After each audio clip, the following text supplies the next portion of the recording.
तर दोडक्याचा ठेचा बनवण्यासाठी इथं 1/2 किलो दोडके घेतले, याला घोसाळी पण म्हणतात. स्वच्छ धुवून घेतले आणि जे वरच्या शिरा असतात ना त्या पिलरने काढून घेतल्या आणि बारीक बारीक तुकडे करून आहे ना खलबत्त्यामध्ये कुटून घ्यायचं आहे. तर याचा ठेचा आहे ना खूप छान लागतो.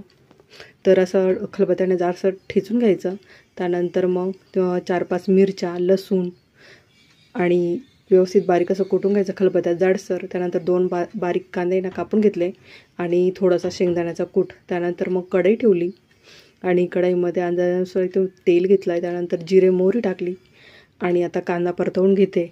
तर कांदा आहे ना थोडासा लालसर झाल्यानंतर आणि लसूण आणि मिरचीचा जो ठेचा केला तर तो टाकून घेतला. 2-3 मिनटं परतून घेतला. त्यानंतर थोडीशी हळद टाकली आणि आता जो आपण दोडका ठेचून घेतला होता ना तोही टाकला. थोडंसं मीठ टाकलं आणि 5 ते 10 मिनटं ना वाफ घ्यायची आणि 5-10 मिनटानंतर पुन्हा व्यवस्थित हलवायचं आणि आता त्यामध्ये ना 2-3 चमचे ना शेंगदाण्याचं कूट टाकायचं. पुन्हा व्यवस्थित हलवून घ्यायचं.